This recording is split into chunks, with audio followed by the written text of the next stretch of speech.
I'm Richard Grayson. I work as an artist, as a curator and a writer, and I'm here to curate and bring together the Adelaide International Exhibition for 2014. I used to be the director of the Experimental Art Foundation in Adelaide, a place dedicated to the slightly wilder shores of experimental visual arts practice. And then after that, I had the interesting experience, the genuinely interesting experience, of being the curator of the 2002 Sydney Biennale. And then after that, I washed up in Berlin for a few years, where I returned to a focus on making my own work, and since then I've made projects both as a curator and as a visual artist. The thing about art that I'm really interested in is actually the bit which just lies on the edge, really, of the sort of the rational bit of it. The way that art operates as a space for us to sort of make hypothetical guesses, leaps into the dark, where you're actually doing something that you don't quite understand what's happening there. And I don't mean that necessarily as in that romantic sort of, oh, I'm mad me, I'm an artist. I mean it more in that thing of, it's a place where we as individuals and we as a society and we as a culture can variously sort of push the model, push the way that we might imagine how we might see the world and understand what happens to us. I mean, what I find intriguing about whatever this thing called art is that as a species we've been doing something that looks like it for an awful long period of time, even if we haven't necessarily called it art. So this is just like a contemporary expression of something that our nervous system has been doing ever since we sort of went bipedal and got language. The bit that really fascinates me about art is the bit you can't quite talk about, that edge, you know, what the hell is this?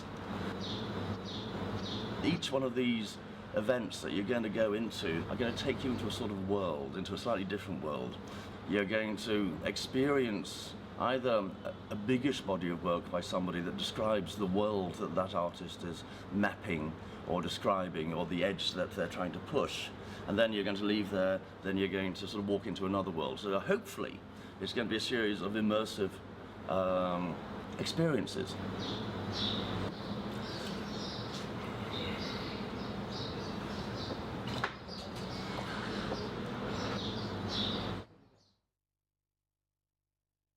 Everywhere I've gone in my life, I have carried books. I was a really lucky kid. I grew up in a house full of books. For me as a reader began with a little bear book. I was 4 years old, and I can remember exactly the evening when all of a sudden the symbols became words, and I've never looked back. The first thing I do in a hotel is put books down. The first thing anywhere I do, and they're my comfort. They're an answer. They're a place that you can go. They give you solace, they give you joy. And yeah, I can't imagine a world in which if someone took all the books away, I just wouldn't know what to do. I'd be utterly lost. You know, one of the things I've found really interesting in the last, when I was young, in being a teenager, and in my early 20s, it was South American literature, open this whole world, and so many of us are defined by writers like Borges and 100 Years of Solitude and what that meant. Well, now we see this coming out of Africa, and there's this extraordinary literature that's beginning.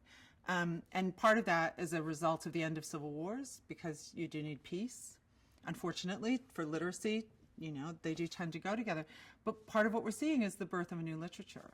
And that literature is also already a diaspora literature, so you're watching an African literature coming out of sub-Saharan Africa, North Africa, and Europe, all at the same time, in the United States. So I feel optimistic. I feel like Shakespeare will always be there, but I really want to know. I want to know about the rest of the world. I mean, Chinese literature, we don't even know yet. Those of us, obviously, who don't speak Mandarin or can't read Chinese characters. And I just think it's exciting, Slowly, Japanese literature is becoming there's more translations. And I'm like, great, there's more than Murakami. There's lots of stuff. So I think it's an exciting time. Reading is, to my mind, as creative an act as writing. Literally, words have to be read in order to come alive. A book without a reader is typing. It's typeset, it's beautiful, it's an object to be admired. But I need to imagine what you imagined in my own way in order for it to exist. There's nothing ever passive about reading, and it requires creativity and it requires energy. So I think it's really important that we always remember that we need more readers than writers. It's as simple as that. But we also need to value the creativity that every reader brings to every book. Writers' Weeks are significant in lots of ways. Because the industry is struggling right now, we're filling a bit of a gap. We're still a growth industry, and writers still want to meet readers, and readers want to meet writers. And as marketing budgets shrink, we are able to do some of what publishers used to do. The program that we create becomes a guide. So there's all this noise in the world, there's all these books in bookshops, and we're at the beginning of that journey. So you pick it up, and I suspect even if you never come to Writers' Week, I mean, I read programs from festivals all over the world, you'll still be getting ideas about books you may want to read. If you do come, which is better for us, you'll get a sense of the writer and the writing. And that's why it's always important to us to get a little reading, get a lot of conversation, and get some questions in. Writers' Weeks offer a unique place for young and emerging writers to find an audience. And it's been a great privilege for me to bring first and second book writers to the festival, because it's hard. The review pages are shrinking. The internet is loud and noisy. And one of the things we say as directors and as organizations is we say, this is a good book. We recommend you read it. And we use the faith that many years, this event is now almost 54 years old, that kind of the trust of our brand, which sounds wanky, but it isn't. The trust you have in us, we can then give to young writers. And we can give to writers you may have never heard of. And I think it's a really important thing. I remember being taken by the school to the Liverpool Philharmonic Hall to see the Tales of Beatrix Potter with a live orchestra. So the film and orchestra thing has kind of been in my background for quite a long time. I must have been about 8 then. And I've always, because I sang in the school choir, I played the violin from the age of 9. I was in the cathedral choir and the church choir. And it's what I've always done, because I've just never done anything else. And so my life has been a succession of interactions and relationships to the arts in one form or another. Even then, it was definitely a mix, because I was playing lead second violin in the Merseyside Youth Orchestra, and I was the lead singer in a punk rock band. So it kind of, that I suppose if you could characterize it as anything, it's that fact that it's always been a range of different things that I've got a range of different things out of. By that point, of course, I was going out to gigs and I was going to see a lot of bands, but I was also going to concerts, and by that point, theatre as well. So I've always got out of it a lot of different things from a lot of different art forms, I suppose. No, I definitely couldn't work in accounting. I've always done something related to the arts. I started out as an arts journalist. I started my own arts publication.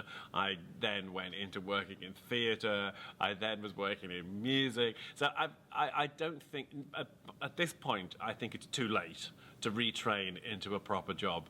I think I am actually incapable of doing anything that isn't fundamentally arts-based. You can only have civilization with the presence of the arts. I think you can have the world, but I think in terms of a world without culture is not civilization. It is the civilizing medium of society, and it excites, it energizes, it communicates, it educates, it illustrates, it emotes. Culture can do all of those things that just talking can't. And whether that's music, or whether that's books, or whether that's film, or whether that's theatre or dance, that all of those things are achievable through the media of all the different cultures that we showcase in the festival. The Adelaide Festival has always taken chances. It has always been known on this continent as the festival that is the first to do things, and the ambitious one, and the bold one. And that's what's so exciting for me, and clearly for the audience about the Adelaide Festival, is that there is a license in that context to be able to take risks. And as an artistic director and as a programmer, that's what you want. You want an audience that will say, what's the new thing that we haven't heard of before that is going to excite us? What's the thing that's going to shock us? I feel like what the Adelaide Festival provides pretty much uniquely to Australia, I think, is this history of risk-taking. I mean, obviously, there is an expectation that there will be this mix of art forms, which is absolutely fine, and that's what you want. I feel like in terms of what I did last year and what I'm doing with the festival we're about to launch is certainly providing the context to mix up, for example, the music program and do things that have not been necessarily in the festival before. That what you are doing is you're providing a logical context to put something into a festival program which wouldn't be here otherwise, which is not touring, which is not just, oh, well, if the festival wasn't here, this would be. And addressing things like electronic music in the way that we would address theatre or dance, and providing the most fantastic, the cream of the crop in terms of what's brand new, what's influential, what's had an impact or is having an impact. And I feel I take a similar approach to all the art forms. I'm looking for those things as much in the contemporary dance program as I am in the contemporary music program, as I am in the theatre program. It's to move the game along. It's to showcase innovation and excellence. It's to show things that I find exciting and inspiring, and put them up there and go, this is the best in the world. This is what's happening right now. This is what's out there that everyone's getting excited about, and show it to the audience here. You know, obviously technology has had a huge impact already on the arts, and that's a conversation that, although it continues, has been happening for 20 years. So you can't really talk about technology as being what's going to impact the arts in the future, because it already has. I don't know what the next one's going to be. I feel like the experiencing of live arts gets more important with the fewer opportunities to mix. I feel like it becomes the village pump. The idea of this being the place where you get together and have a shared experience, I feel that's only got more important. I mean, the great predictions of the past 20 years that it would be the death of the concert hall because you could experience all this stuff at home and online. I don't think that's true. I think, if anything, the live experience becomes a more important part. And you've only got to look at all the concert halls still being built around the world. It's the classic thing that the ownership of first video and then DVD players increased the frequency of people going to cinemas rather than decreasing. And I feel like the multiplicity of formats in which you can experience things on your own makes people more inclined to want to go out and share those things with other people. Look, I feel like what I'm doing is continuing an honourable tradition of a festival that is allowed to be, you know, a little bit redefined, allows itself, and in a very real sense, that should be the point of changing directors every 4 years, is that I'm going to bring to it my own take on what it should be.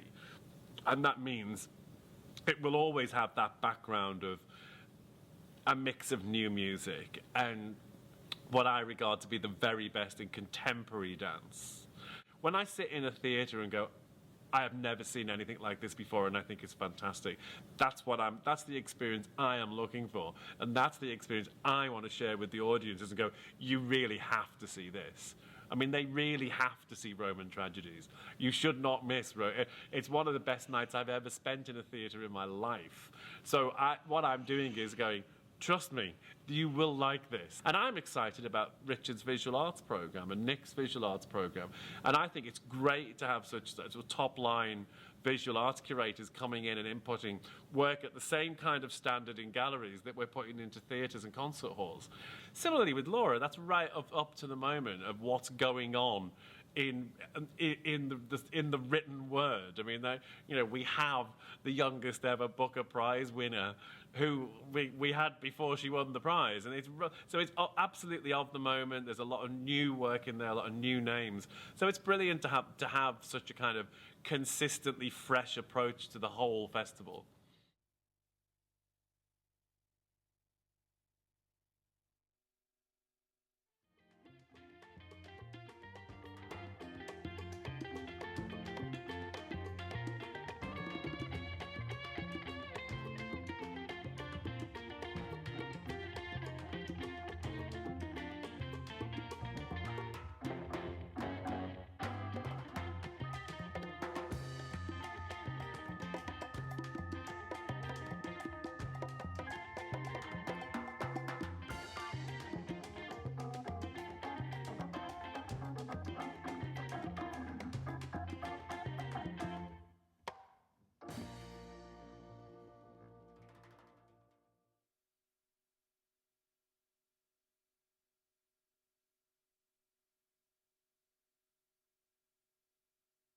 Nina Mani. Puliana miuna pindi miuna kuma. Mat nyanga gana miuna na wangani mani na budni. Taptla, nadlo porechi gana yutanga yuandi. Mani nadlo ya tapndi. Nadlo yako bindi wakanino bukuonako. Nadlo menga mananindi bukuonako. Nata padiadu maranga puliana miuna pindi miuna kuma. Padiadu wadu.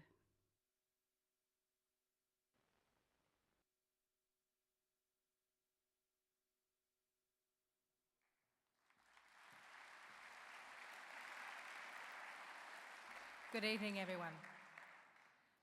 I'd like to also acknowledge that the land that we meet tonight on is that of the Kaurna people.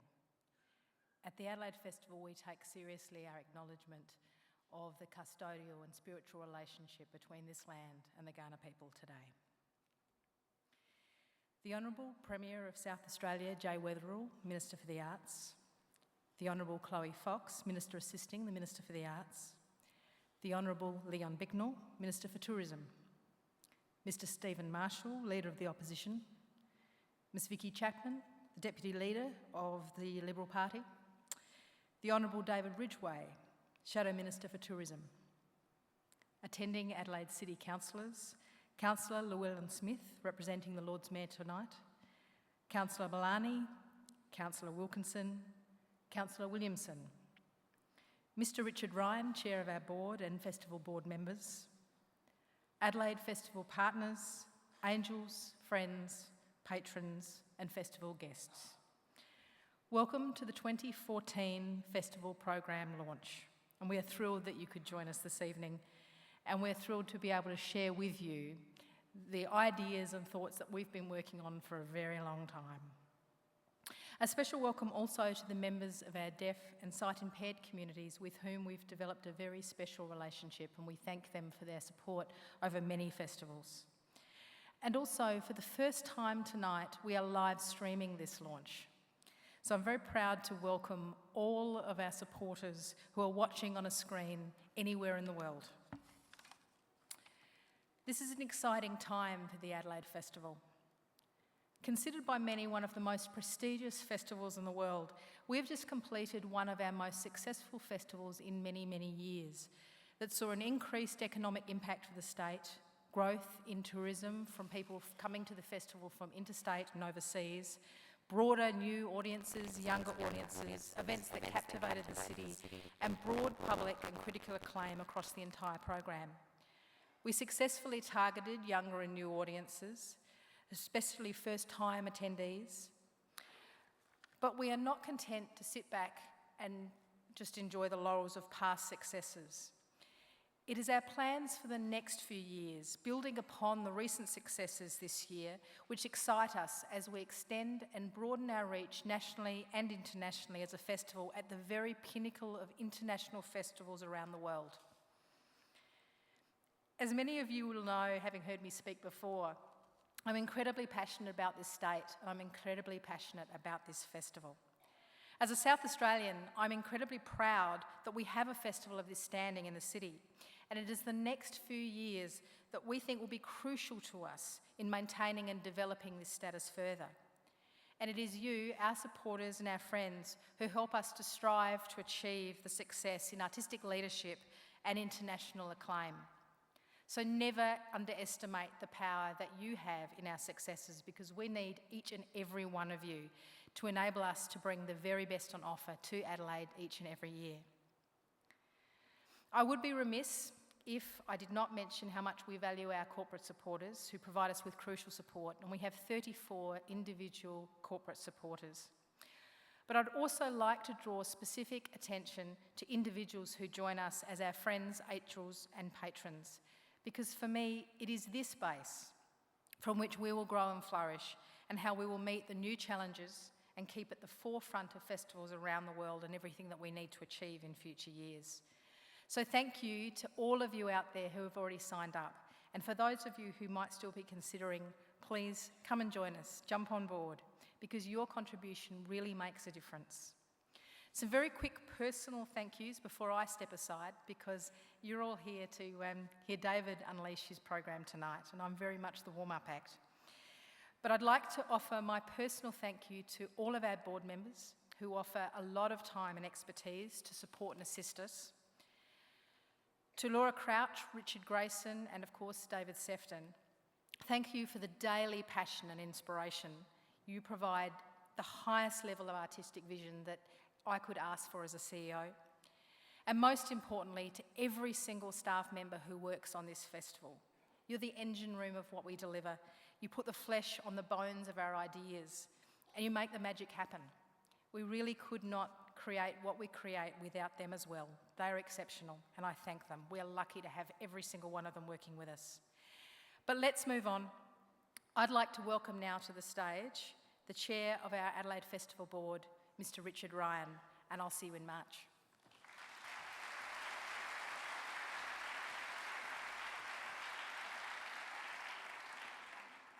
Thank you, Karen.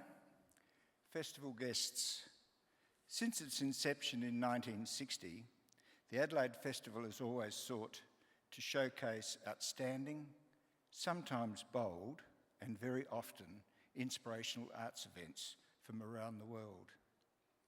In doing so, it has become recognised for its excellence, its innovation, and its artistic leadership.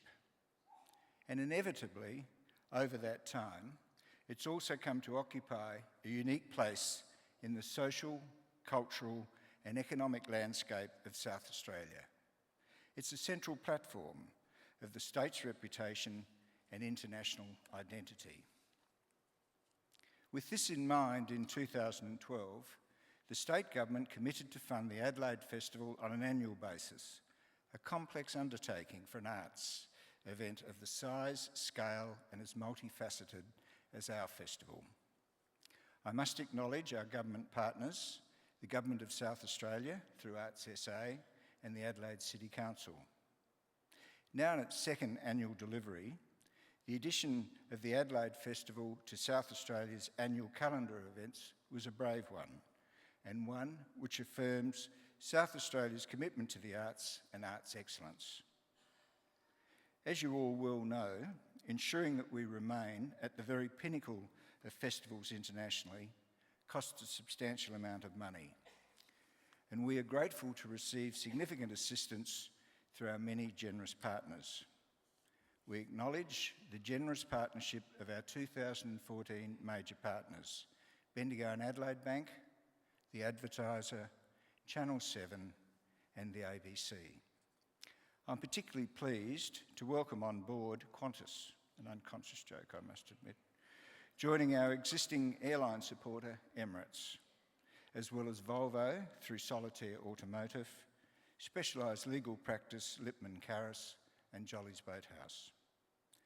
I must acknowledge all our previously existing loyal sponsors for their ongoing support, especially those who've been with the festival for many years. The generous support that we receive from these organisations and all the leading and visionary organisations that you see on the screen behind me enables us to bring world-class events to Adelaide and to Australia. This support from our sponsors is vital to the ongoing success of the festival, and I'm delighted to share in the enthusiasm and sustenance provided by these leading and visionary companies during this exciting time in our history. I take this opportunity to acknowledge the Australian Council for the Arts through the Major Festivals Initiative, the Gordon Darling Foundation, as well as the Literature and Visual Arts Boards that support a number of key events in our program. I would also like to thank the foreign governments that support visiting artists to Australia. These include the Australian India Council, Axion Cultural Esplanade, Canada Council for the Arts, Cervantes Institute, Dutch Foundation for Literature, the Embassy of Italy, the New Zealand Book Council, the Embassy of the United States of America, and Ramon Llull Institute. With this support, we've been able to expand on the success of the 2013 festival, providing David Sefton with the opportunity to select a program that is once again international, highly innovative, and, importantly, inclusive. Please join me now in thanking all our partners, our Festival Director David, our CEO Karen, the Director of Writers' Weeks Laura Kayroach, the Director of the Adelaide International Richard Grayson, the Festival Board, the staff of course, and all our wonderful volunteers.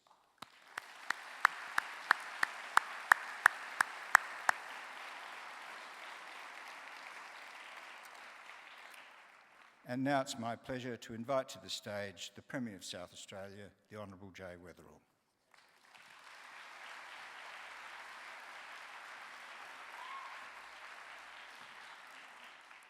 Well, thank you, Richard. And it's my great pleasure to be here to launch this quintessentially South Australian festival. On this very stage, in this very spot, I heard Gough Whitlam say at Dunstan's memorial service that during the Dunstan era, a light shone so brightly from Adelaide that it lit up the whole of Australia. Dunstan encouraged South Australians to unabashedly express a progressive, creative approach that is the South Australian way. The Adelaide Festival has, from 1960, added much to this light. It is still regarded as Australia's foremost arts festival and one of the most prestigious arts festivals in the world. More than an opportunity for artists to indulge in a range of artistic expressions, this festival prompts and encourages audience to perceive the world around them from a different perspective. It reaffirms to local audiences the creative outlook that helps make South Australia a unique and special place to live. This creative mind informs our innovative approach to governance, democracy and business.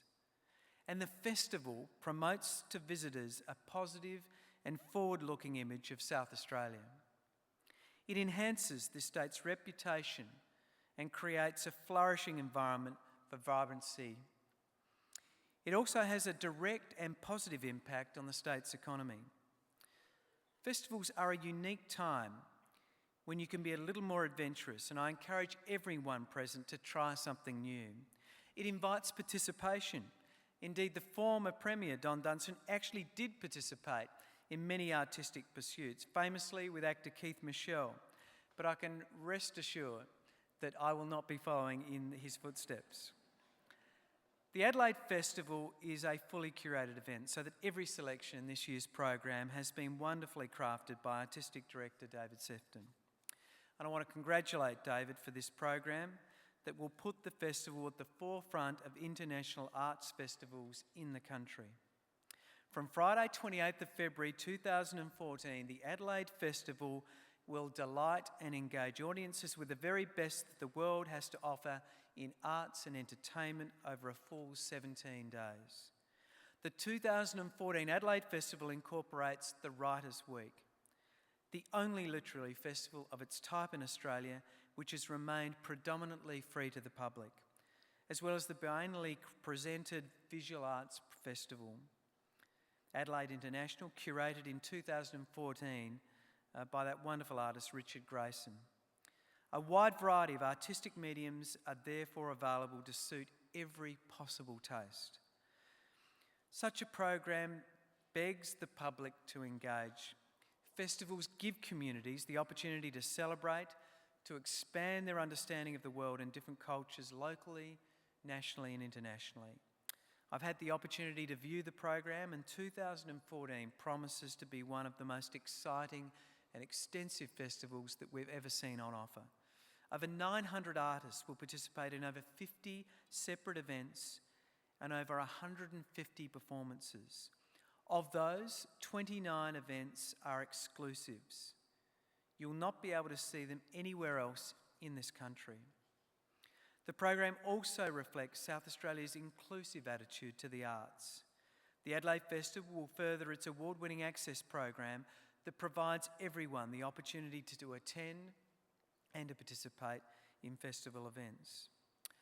But finally, before I close, I would like to acknowledge the hard work of the dedicated Adelaide Festival team. Karen and her team, all of the extraordinary work that's brought us to this day. Your passion for this event runs consistently through the organisation, the development of the program and the excellence with which it's presented. I'm confident that the program you're about to see will do justice to your dedication and the expectations of the South Australian community. Thank you very much.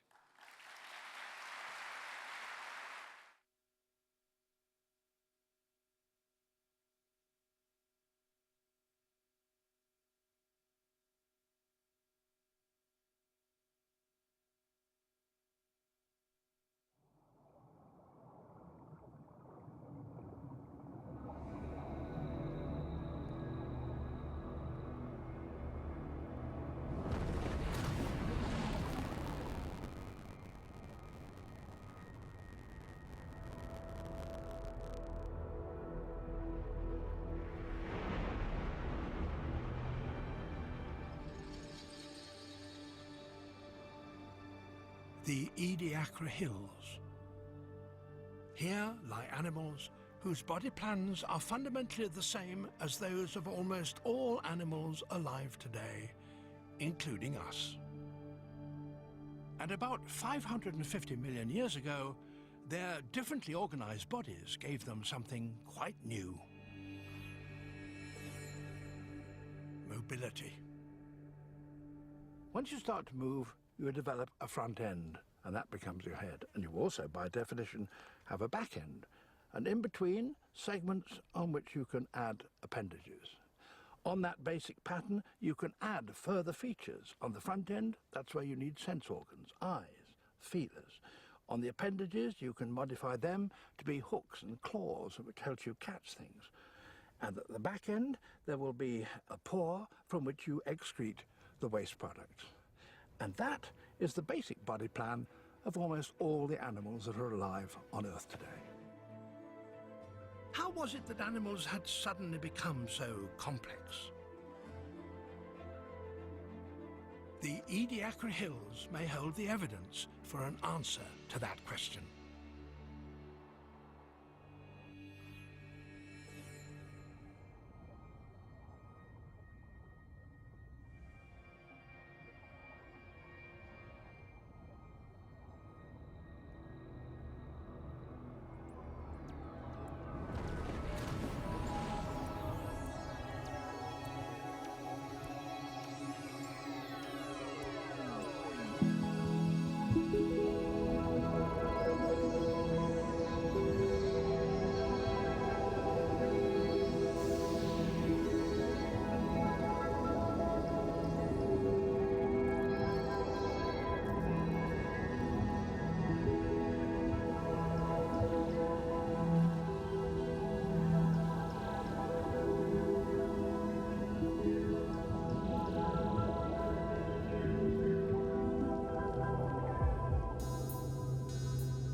Evening. Well, here we are again. That was quick. Not the last 20 minutes, that was quite slow. Oh, I'm in so much trouble already. Welcome, thanks for coming. Let me tell you about the Ediacaran. Well, actually, Sir David did a fairly good job. Thank you, Sir David, off the telly. Thank you, virtual Auntie Josie. Thank you, Richard. Thank you, Jay. Thank you, Karen. That's the thank yous for the rest of your adult lives. It's like going to the pictures and having to sit through all the credits at the start, isn't it? Without the option to leave. So it was during the festival last year that Scott Wright, who did the puppet show Murder, we were sitting in our kitchen, and he said, "You know that the first signs of complex life were discovered in South Australia?" I said, "No, I did not know that. Why is that not on the number plates?" And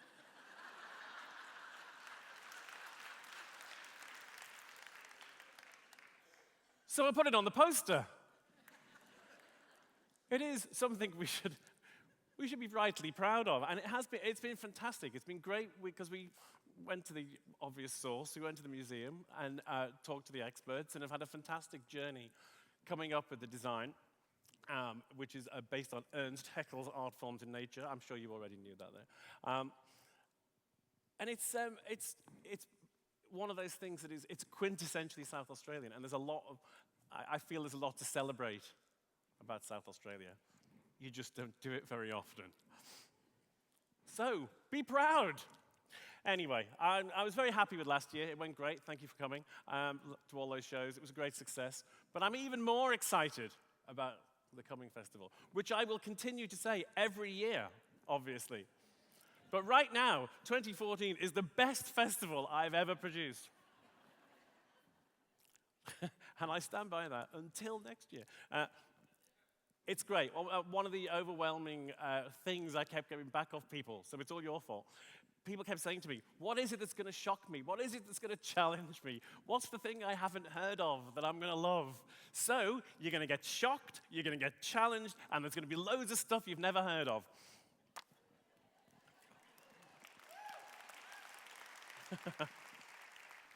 By the way, I am actually sitting in an Ediacaran. I never thought that's sitting in the kitchen with Scott. Excuse me. So, Mark Twain once defined insanity as doing the same thing repeatedly and expecting a different result. So, let's go. That's the photograph of opening night last year. There were 25,000 people in the park because we counted them. So when people tell you they had 25,000 people in the park, that's what it looks like. And if you were there, you know you could not have got through it with a warm spoon.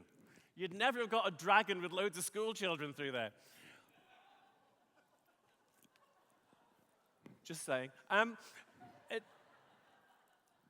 So it was a massive success. I mean, I could not have gone better. I really could not have been happier. And then I spent a year going, oh, shit. That was really successful. What am I going to do next year? Oh, streaming. Don't swear. Note to self. Is shit all right? That's not one of the big ones.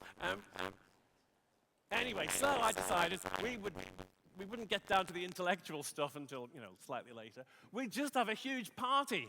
So I booked two of the biggest party bands in the world, and I'd run video, and then I'll talk about them afterwards.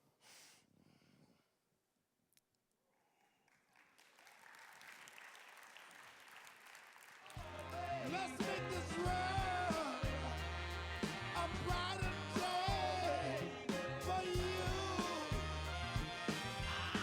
Come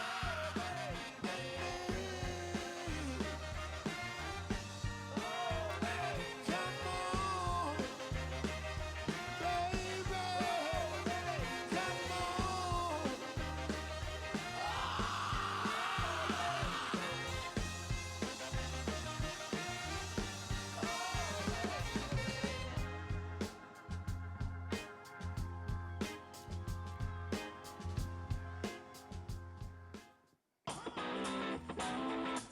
Just like that. Come on. Are you ready? I'm ready. You ready? I'm ready. Are you ready? I'm ready. Well, let's jam, man, jam. Clap your hands. Everybody come on. Bend your knees. Clap your hands. Everybody come on now. Bend your knees. Now horns if you please. Yo!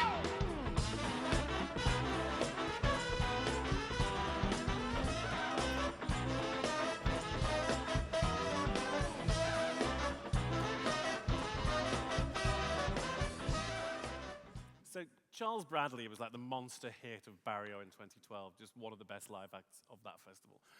And Kid Creole is just great and has never been to Australia before, which I was quite stunned by when we made the approach. So basically, it's just a huge party. So bring alcohol, come and have a dance.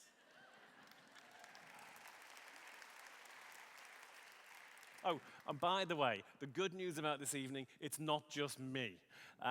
There is a band. I'll tell you about them later. And also, Laura and Richard will both come out and talk about their fabulous programs and break up the monotony of having to listen to me all night. So anyway, that's moving on now. In the spirit, I'll let you, small secret, now going on the internet. I tried to get this show for 2013, but it was too big to pull off in 1 year. And this is, I'd say, one of my top 10 shows of all time. Can you imagine how many shows I've seen in 25 years of doing this for a living?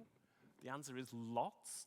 And this, in the tradition of this festival of doing the Mahabharata, 7 streams of the River Ota, the Ring Cycle, it's very long.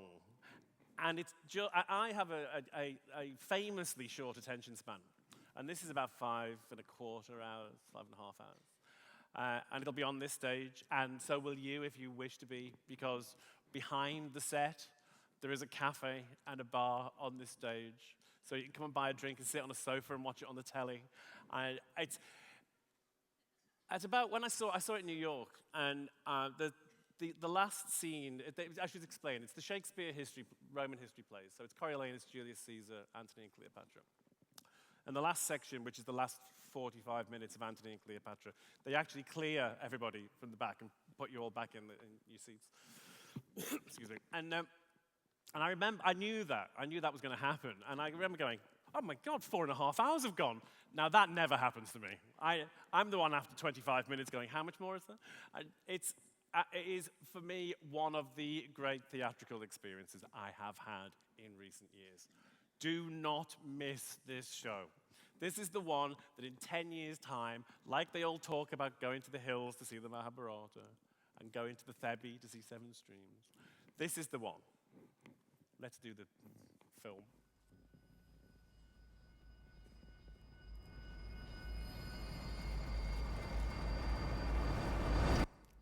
Als 2 machten zich verheffen en geen van beiden overheerst. De chaos snel de leegte tussen beiden vult en de ene macht de andere meesleurt in zijn val.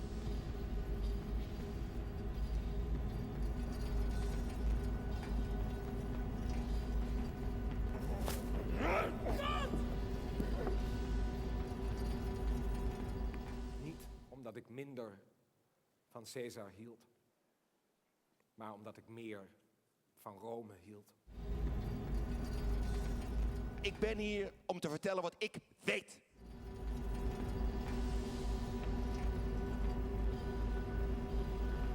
Kom weer tot leven door mijn kussen. Als mijn lippen die macht hadden, wegkussen zouden ze.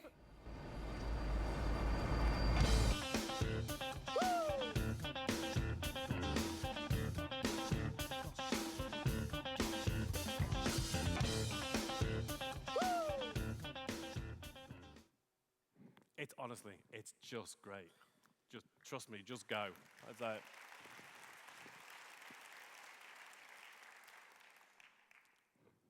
Now, this guy. This happened. The festival directors on this continent have been trying to get John Zorn to Australia for the past 25 years. And if you already know who John Zorn is, I don't have to tell you why. If you don't, it's because he is one of the most significant musicians on the planet. And I deal quite a lot in hyperbole, but I'm not hyperbolizing. And he's considered to be one of the preeminent musicians in the jazz field who just effortlessly, seamlessly moved across into working in classical music, working with people out of the pop world and rock world. He is respected by the world of music like no other musician, and he's never been to Australia. I worked with him years ago, and I said, the start of this was a deceptively straightforward email conversation that said, John, why have you never been to Australia? Best wishes, David. And I got a reply back literally 10 minutes later saying, hi, David, no one's ever offered to do it properly. Love, John. That deceptively simple exchange kind of led to quite, then you could, of course, what you go back and say is, define properly. Properly is pretty full on, I have to say. It's a career retrospective, 4 nights long. I've worked it out, it's 24 hours of music, and 40 people on the road, from all of whom are many very established artists in their own right. Mike Patton from Faith No More is coming. John Medeski from Medeski, Martin and Wood is coming. And you can go through the list of all of these. Mark Rebo, who's Elvis Costello's main guitarist, and half of Tom Waits' band is in the band. And it's this incredible list of performers, all 40 of whom are independently impressive artists, all of whom, and I have to say, in terms of concluding the simple email theme, Christmas Eve last year, an email went out to all 40 of them and me that just said, "Hi guys, looks like Australia's finally happening. Hold the dates. Love, John." It's great. I want it framed on my wall. One of my colleagues in one of the other Australian festivals said when he found out I got this, he felt sick. You know you're doing something right when your colleagues feel sick. So this will take place over 4 nights in here. As is the way, a festival is an organic, living beast. The brochure's already wrong. And you haven't even got it yet. That could be a new record. The first night will be the Masada Marathon, which will run 5-6 hours. You'll see a theme emerging. I don't do themes, but I've just got an awful lot of long shows in this festival. The Masada being the core of his improvisational work and the core of his jazz work. That's the first night, big, different configurations of Masada. The second night is the classical night. Ignore the brochure, it's true, trust me, I should know. The third night is a collection of his film work and Cobra, which is other improvisational style, and a trio concert, says duo, trust me. As I say, I do have the skinny on this stuff. And obviously, ideally, everything I booked would end up in the brochure, and for the most part, we're okay. And on the fourth night, Zorn at 60, which is, he is 60 now, which is slightly depressing, because you look at that and think, well, what the hell, what are you doing, bathing in asp's milk or something? He was 60 about a month ago. And that is a recent picture. And so Zorn at 60 is the show that's been touring the world. And that's a song concert and another big concert. This will only ever happen once in Australia. Because he's actually said, because he's not a big traveler, he doesn't really particularly like traveling. He's the hardest working man I've ever met, but he doesn't really travel. And so he's actually, because I said, do you want to go and play anywhere else in Australia? No, I just want to do it here once. I said, and can we say this is the only time you're ever coming? He went, yep, it's the only time I'm ever coming. So if you want to see John Zorn live on this continent, you have to come to Adelaide, or just come to the festival centre if you live here already. So, onwards. Oh, yeah, let's show the film.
I could not be happier.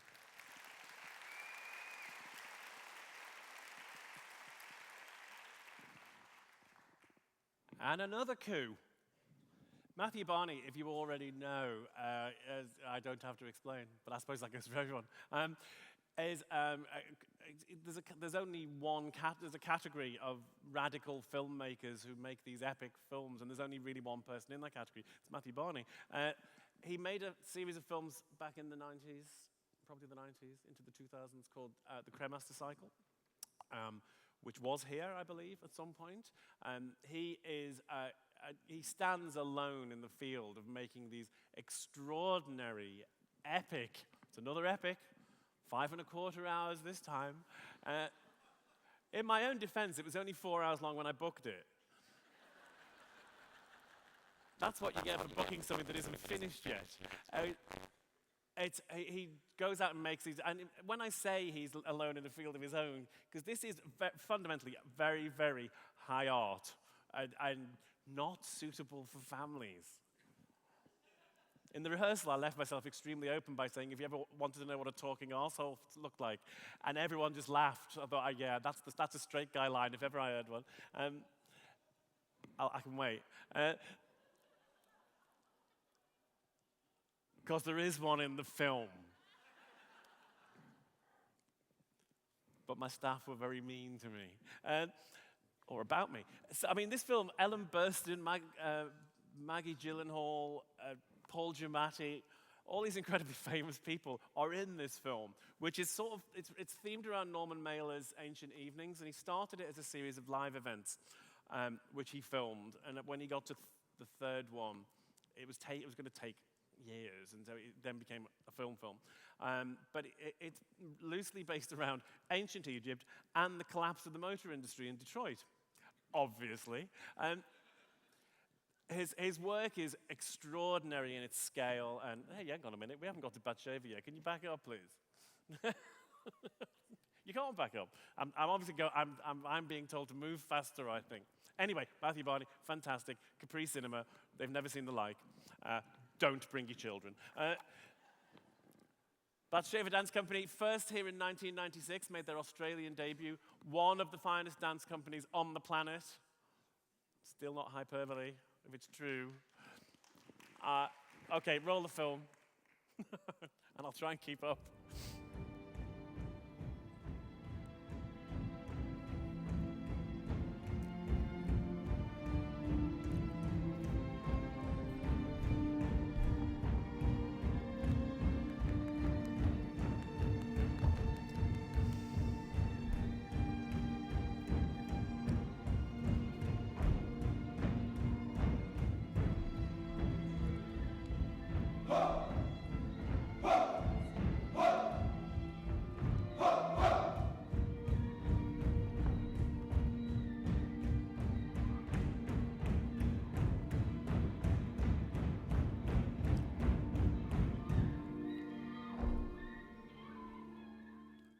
It's really amazing.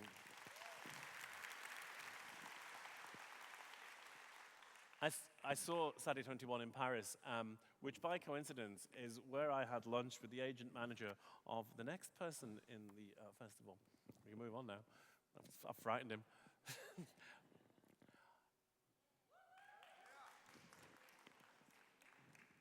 So Isabella Rossellini made a series of short films for Sundance or the Independent Film Channel, Sundance, I think, about the sex life of insects and small mammals. And I was having lunch with the guy who's her agent. He said, oh yeah, Isabella Rossellini's making a live show out of those short films.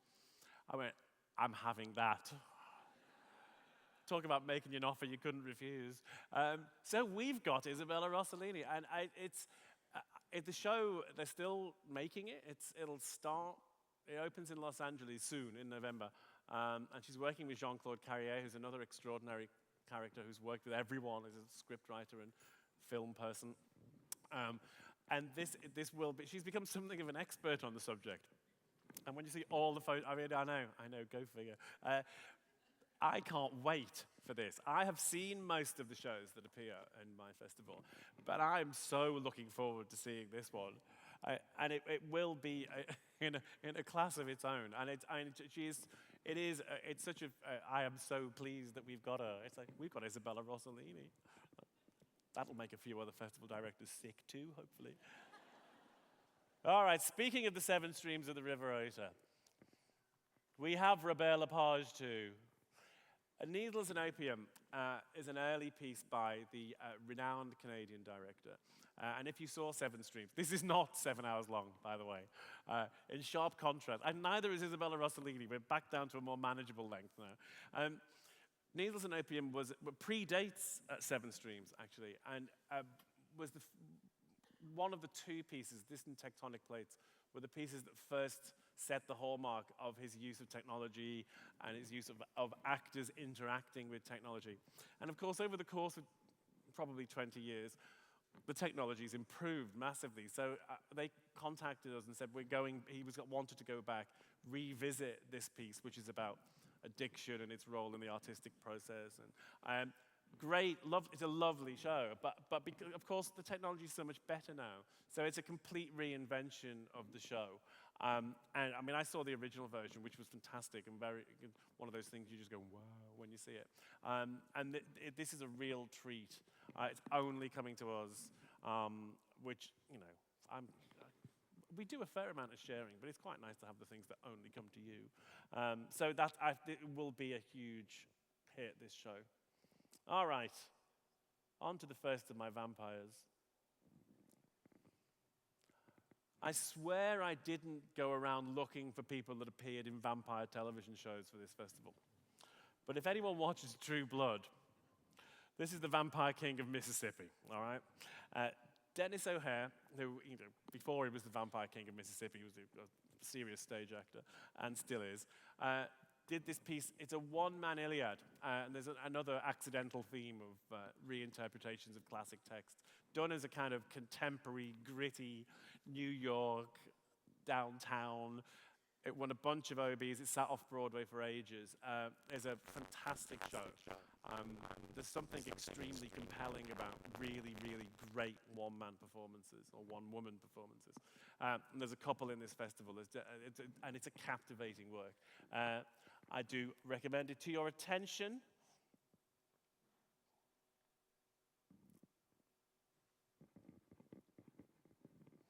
This is our second radical Shakespeare take. This is an Aboriginal King Lear, which has just opened in Melbourne to rapturous reviews. The Shadow King, and we've got have a little clip of this one.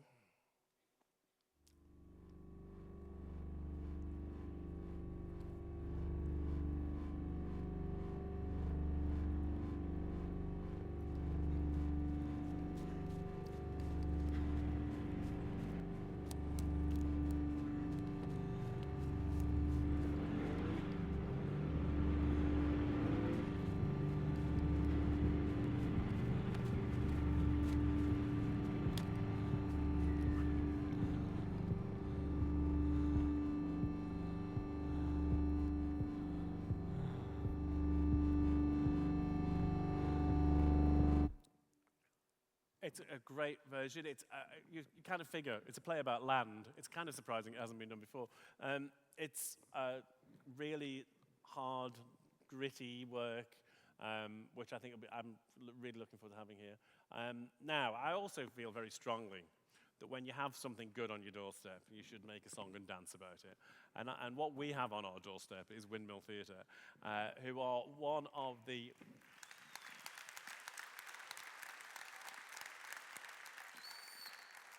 who are not just a local treasure, they're a national treasure, and they do one of the most difficult things best, which is making work for older kids, transitioning into young adults. And everyone on the planet flagellates themselves on how difficult it is to do that, whereas women will just go out and do it. And I had a conversation with Rose, the director, about Girl Asleep, which is basically their Sleeping Beauty. And she said to me, well, we see it as the third part of a trilogy, our Rites of Passage trilogy. So I said, why don't we do them all?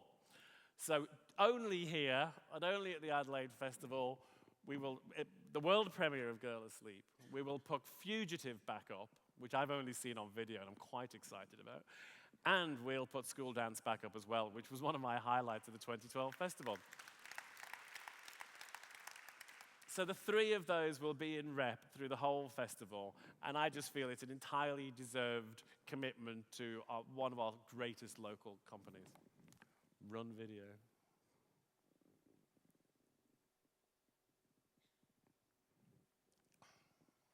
I think we should get going.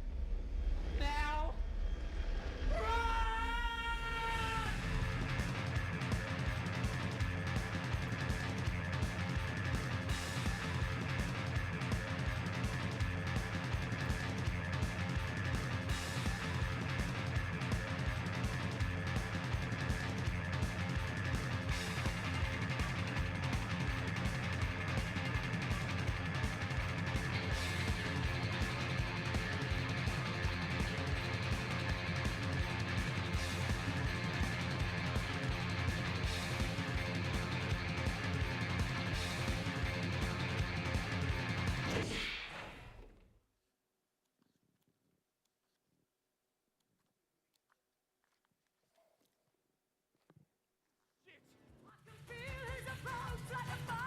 It's time for the odd to get even. So, are you ready to dance?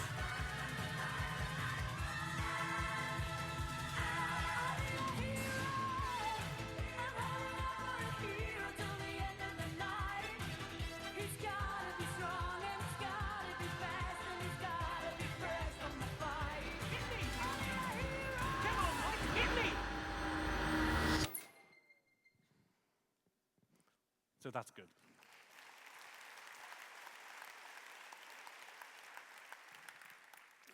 By the way, the other good news about tonight is there is alcohol at the end, and I'm catching up with myself. 16 pages to go. All right, speaking of intelligent work for children, when you have a child, you come to the very sharp realization of how crap most theatre for children is, and how that's somehow acceptable. And it's not, because we have to suffer through it too. This I saw in Edinburgh 2 years ago, and it is fantastic. It was one of my Edinburgh highlights, regardless of the fact that it was a kids' show. Shona comes out of the company Catherine Wheels, the Scottish company who were here at the centre with a beautiful show called White. It came here a couple of years back, which was basically a kids' show if Samuel Beckett had written kids' shows. Just wonderful. Another one of my big faves. But this is, if you have kids, even if you don't, borrow one and come and see this.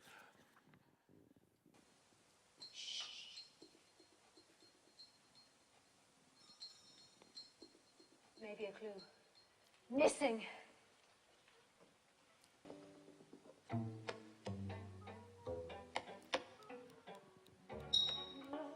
J'irai danser la fille d'ivoire et d'ivoire.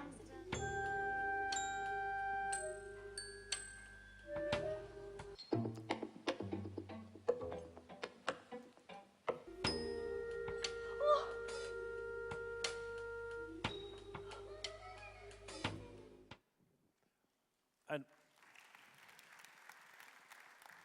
obviously, do ask permission before you borrow the child. I can just see that headline in the Advertiser tomorrow. All right, onwards, swiftly onwards.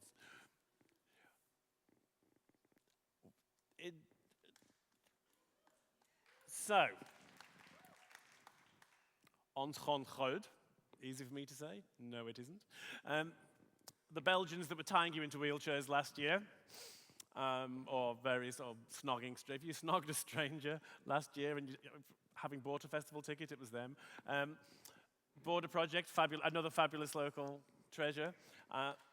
These guys have actually been in conversation for quite a long time. Some of you obviously do know Border Project, have perfected this amazing technology where you get to steer the course of the show from the audience. To the extent that when I was on the road recently, a director in Europe said to me, "Oh, I want to borrow their technology. Can you get me into them?" They're quite well known for it now. So they've actually been trying to come up with a show together. Ontgongroot, OG for short, thankfully. Do a lot of stuff, obviously interactive with the audience. And they've come up with this show topically enough, given when we will do it, which is about the process of voting and politics. And in which the cast will try and get to win your vote, and you get to decide who stays and who goes.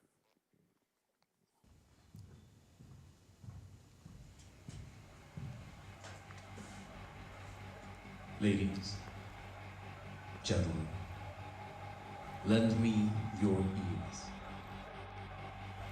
It has often been said that you can't have a show without an audience, and well, tonight, that is more true than ever.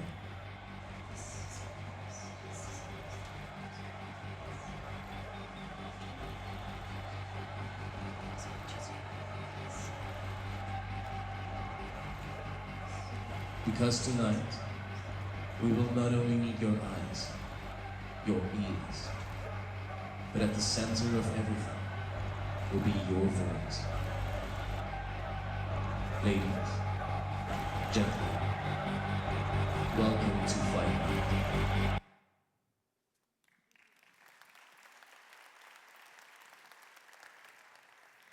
I've actually seen the show twice. I won't tell you what happens because that would spoil it. But it just is. It will take you on a journey. Not quite. They won't quite tie you into a wheelchair or snog you, but it's a great show. Okay, onwards. This guy, again, for the same festival as Josephine Bean. There's always a show in the festival that, because obviously we all kind of circulate the festivals. You can bump into colleagues in the pub. And there's always one show that people say, have you seen ... And this was it 2 years ago in the festival. It is an extraordinary, Valentine, who it's my second extraordinary one-man show. He's actually in Fight Night, because I saw this show, and it's based on a series of historical monologues. There's just him, starting with Plato and going to George Bush, and he weaves in various points, and it is completely amazing. And I collared him afterwards, and I went up and said, I'd really like to bring this show to the Adelaide Festival. He went, oh, I think I'm already coming to the Adelaide Festival. And at that point, I didn't know he's also in the cast of Fight Night.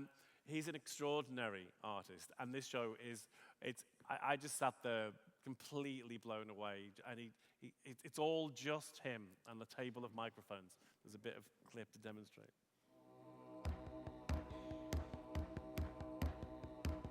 Happy birthday, Mr. President, Mr. President. We're lost! We're lost! Thank God Almighty! We are free at last! We are free at last!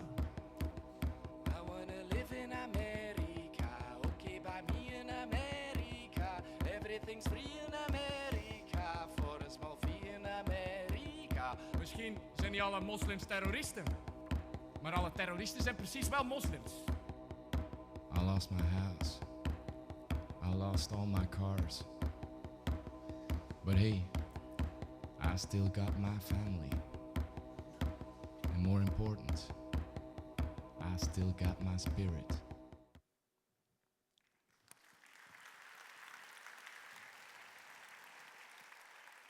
It is jaw-droppingly good.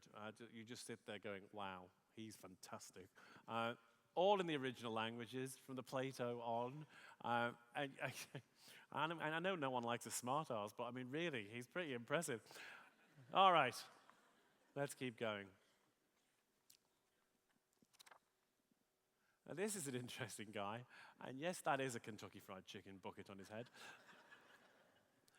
Oscar emerged from the original stand-up comedy, alternative cabaret as it was back in the day, scene in the 70s in the UK, threw up, and I use the term advisedly, a whole bunch of people that weren't comedians. You got all the Ben Eltons and the Alexi Sales and all those people, but you've also got this set of people that really were basically performance artists that got gigs on the cabaret circuit. And Oscar is absolutely a prime example of that.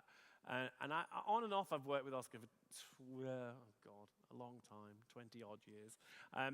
He doesn't perform very often. He teaches. There's lots of companies in New York claiming him as a reference source. He writes books, lives in Spain. And every now and again, we'll sort of emerge to make a new show, and it's never less than bonkers. Sorry if you're watching, Oscar.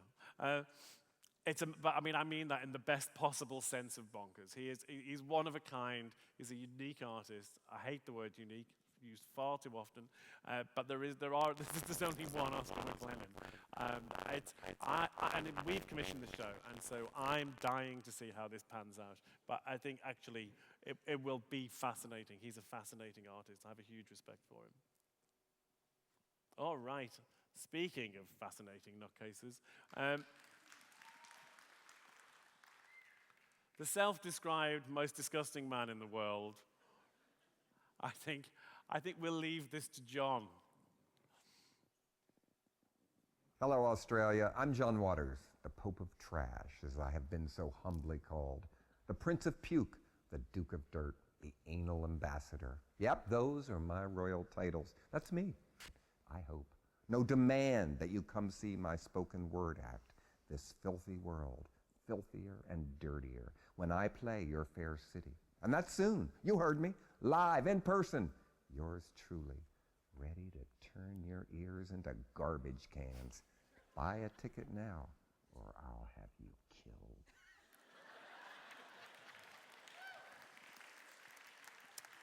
I really couldn't have put it better than that.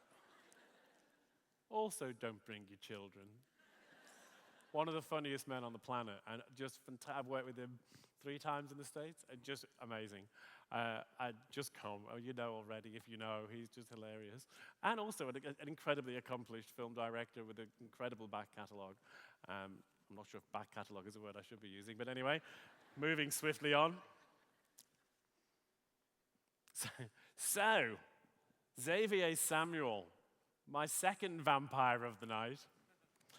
He's from Twilight, if you're not sufficiently young to know that. Trust me, I didn't. Local boy, made very, very good. The State Theatre got him when Spielberg was apparently on his heels. There's a visual gag here. When you get the brochure, you'll understand. Go to page 36. John Waters is on that page. Xavier Samuel is on that page. So when you close the brochure, you can see why he looks so nervous in that photograph. That is my wife's material. I have to credit where credit's due. I'm imagining we'll get a lot of young people going to see Chekhov that have never, ever thought of going to see Chekhov before in their lives. It's a brand new seagull. It's a huge coup for the state. Back in the same space as last year. It's a great addition to the festival. All right. Sean Parker is fast becoming Australia's hottest export in the dance world. He can now sell out a whole week at Sadler's Wells, which is something like 10,000 tickets. And I am proud to be a co-commissioner of this, his latest and newest work, which the festivals of Australia have co-commissioned. At the moment, there's just been a very short extract done. It's literally brand new. But it's a compelling and beautiful piece, working with this extraordinary music, which is kind of the best way to describe it is like a kind of mashup of world music and Baroque.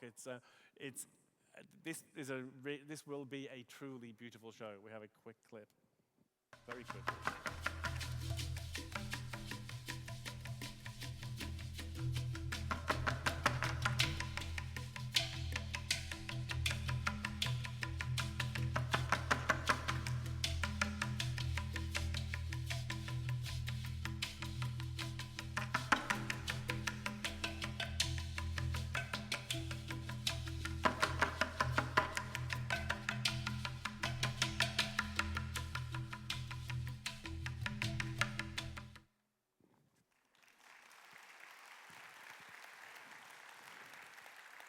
I think that'll be lovely. All right, Stone Castro, there's an interesting one. I have to say first that we need to move the slide on. I told you I'd get you out here. I have to say first that they sit in the brochure as a dance show, but they're definitely in that category that falls as much into theatre as to dance, in the same way as Alan Platel or many of the leading European companies, which is coincidentally where these guys, although Adelaide-based, the two of them basically spend most of their lives off with Alan Platel or Sidi Larbi or with the major theatre and theatre dance companies of Europe. And this is their first major platform for the Adelaide Festival. Their pedigree is extraordinary in terms of who they work with, and it's an absolute slam dunk that they should be given the opportunity to work in their hometown. So I'm very happy to have that in there. It's a brand new show, so I look forward to seeing it with you. But yes, it's as much theatre as it is dance.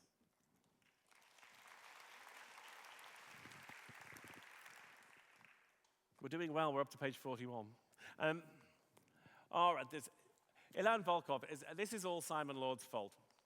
Simon is the program director, or artistic director, or something of the Adelaide Symphony Orchestra, and we talked when I first arrived about what we could do together, properly, collaboratively, between the ASO and the Adelaide Festival. And Simon said, "You should meet Ilan." So I did. And this is where we ended up. Ilan Volkov is one of the most sought-after conductors on the planet now for straight, big orchestral repertoire. He's constantly off doing proms and constantly off doing the major festivals of the world. But he has a deeper grasp and understanding of new music across the widest definition of what new music is, of anyone I think I've ever met. He is quite spectacularly smart and very, very well informed. He really knows his shit. I think we've decided I can use that word. And so and Tectonics is the result of his enthusiasm and knowledge.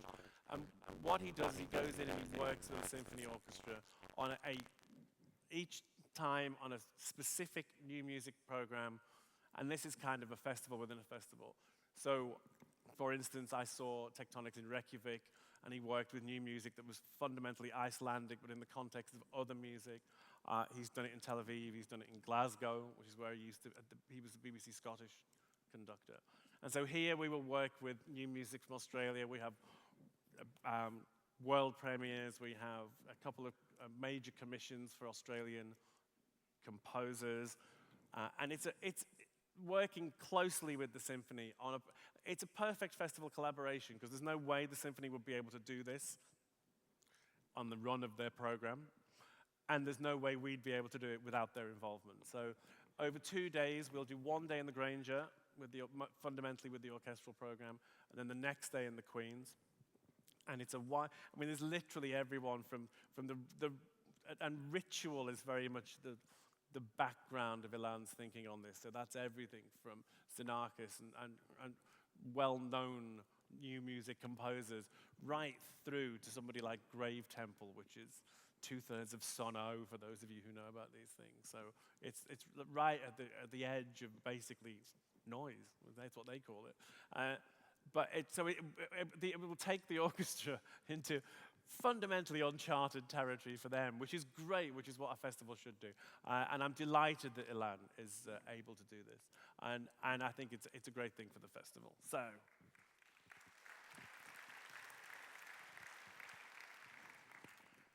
I said last year I wasn't doing anything twice. I lied. In the middle of Unsound, I turned to my co-conspirators who'd come from Poland, even though one of them's from Wagga. And I didn't know that. I was emailing Poland thinking he was Polish. Fair summary. And I said, look, this is great. Let's do it next year. Because Unsound in the Queen's last year was such a spectacular success. And the quality of the work was so high. And there's so much of it out there in terms of, if you weren't there or don't know, it's a whole sort of review of what's going on in electronic music. And even more so this year, we've actually, and the whole thing about doing the Snowtown live score, Jed, who did the score, Jed Cazell, who is the director's brother. I think it's fair to say that Snowtown, the score didn't get much attention in the scheme of things. But there's a strong local connection, and he's the brother of the director, and the score is completely stunning. And the world premiere of the live version of the score to Snowtown will start off the return of Unsound to Adelaide, alongside Stars of the Lid, who are a big deal on the international electronic music circuit and have never been to Australia, working with an expanded Zephyr to form a chamber music group. So we will do, it's a similar model to last year, where we'll do a more classical electronica night in the town hall, and then move into 2 nights in the Queen's. And across this bill, Morton Subotnick, in his 70s now, one of the godfathers of electronic music, never been to Australia. Nurse with Wound, one of the cult bands of this world, hardly ever play live, never been to Australia. And at the other extreme, Haxan Cloak just put out the first record. He's probably 12. I mean, that's what I felt last year. I felt like I could be the father of most of the performers at Unsound last year. And then you take someone like Moritz von Oswald, definitely one of the groups that are the superstars. Tony Allen, Fela Kuti's drummer, is the drummer with Moritz von Oswald. We've just added, Cut Hands have just been added, who are an extraordinary band, and James Ferraro from the States. They were literally confirmed yesterday. It's funny how some things have been confirmed for 18 months, and then some were confirmed just prior to me coming onto this stage. So I'm really, really pleased to have Unsound back. It was such a success. The funniest conversations I had one kid come up to me in the audience and say, I flew here from Perth to see this. I thought I was the only one that listened to this music. Thankfully, you were wrong. It was a total sellout last year, and the most satisfying part is that was the thing that people said to me before the festival.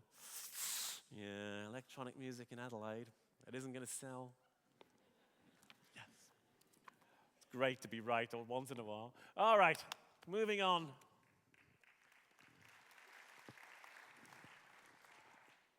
The Tiger Lilies. Those of you who saw Shock-Headed Peter in 2000, this is the best thing they've done since Shock-Headed Peter. It's theatrical, it's beautiful, it's got that dark poignancy, it's the Coleridge rhyme of the Ancient Mariner. They've worked with this extraordinary video maker. The clip is the best description. I love this show.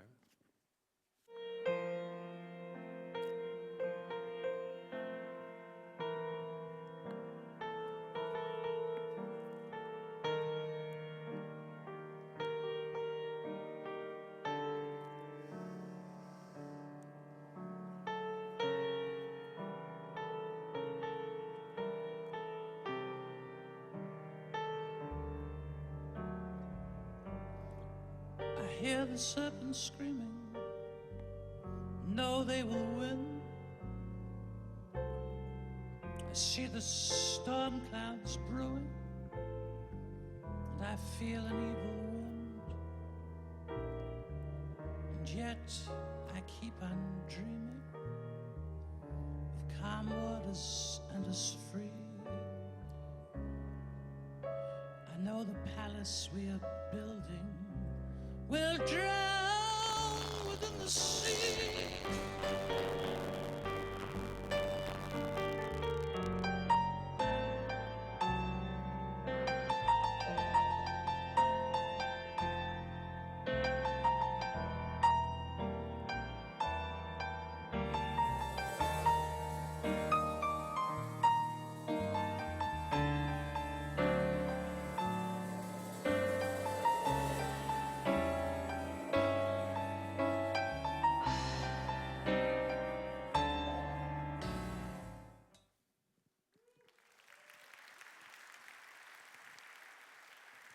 Just go. What can I say? Just go.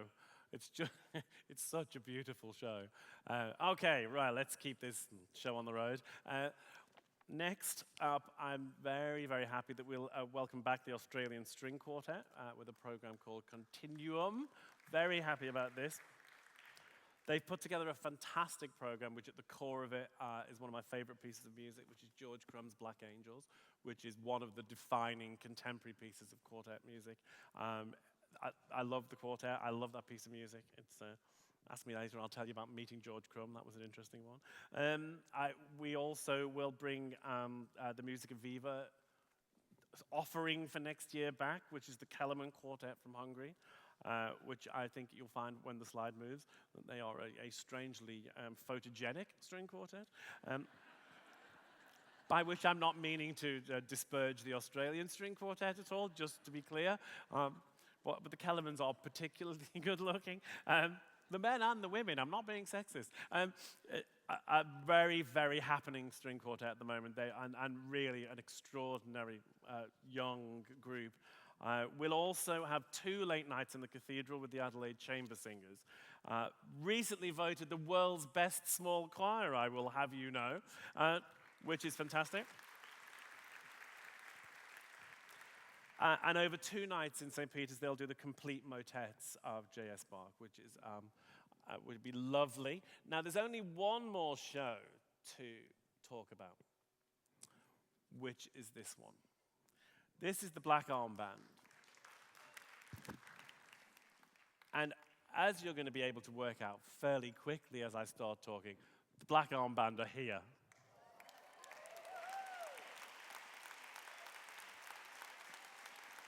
And I could not be happier, because I slightly fear for the bass attendants outside once you've seen the next 10 minutes, because they may get crushed to death in the rush. I am delighted to say that we will close the festival with Dirt Song, the latest show from the Black Arm Band, which is basically the A-list of Australian musicians. And I really don't, I'm going to let them do it, because I don't have to say anything else, because you will see for yourself.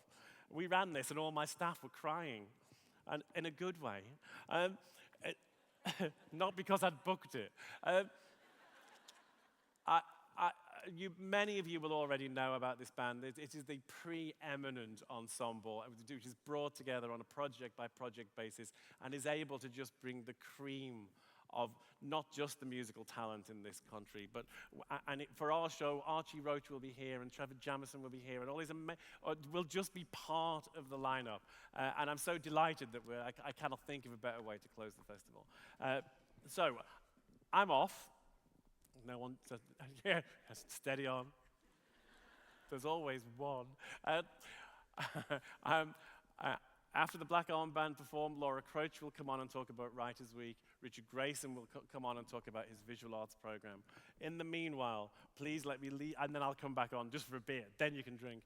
So please let me leave you in the capable hands of Greg Sheehan, Ian Grandage, Nigel McLean, Genevieve Lacey, Chuparu, and Deline Briscoe and Emma Donovan, the Black Arm Band.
Distant lands, life's hard, but living is good. There's the heart, leaves no blood on my head. there I would have roamed my far away home.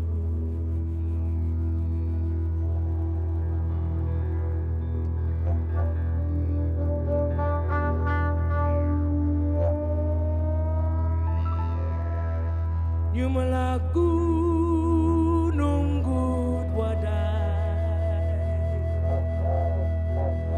kwang wang bajile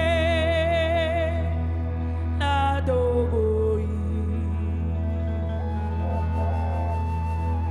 ai malie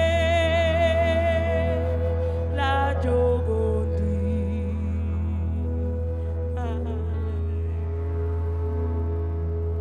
ngaiwa mugu ini gangga lena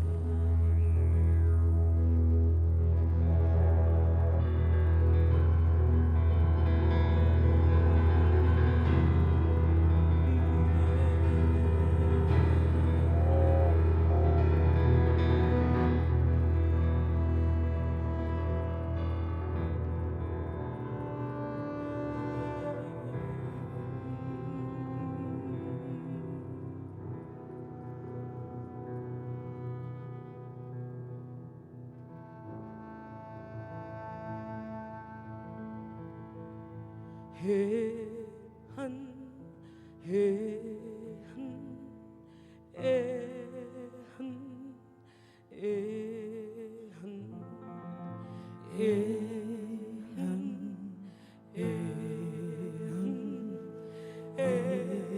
hun hey hey day you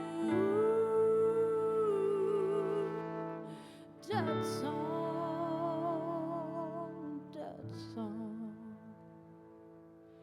the Yakama Mama Waka Nyuanda Bira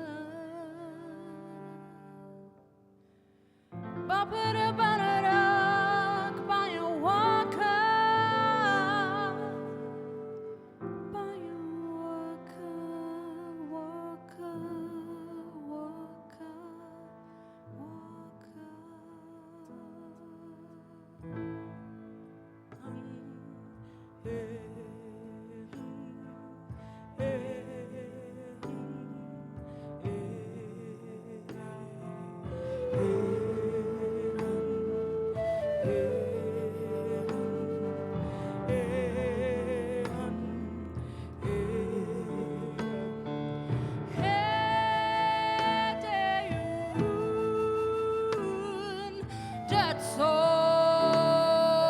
that song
Thank you. There's a little expression we sometimes mutter among ourselves, which is, "This is why we do this," and quietly confident that Dirt Song is why we do this. Extraordinary performance. Thank you so much. This piece, thank you. This piece was inspired by a novel called Carpentaria, and more importantly, the writer who was commissioned to write the narrative, The Giant Words You've Just Seen, was Alexis Wright, who will be appearing in Writers' Week, which turns out to be a very nice segue. Yeah, it was terrifying until that moment. Trust me. My name is Laura Crouch, and it is a real delight and privilege to be here this evening presenting my third Adelaide Writers' Week program. Not sure yet, but quietly confident this is going to turn out to be the best one yet. Fingers are crossed. Before I reveal some of the names that will be coming to talk to us in March, I'd like to thank my advisory committee, and in particular our chair, Peter Goldsworthy.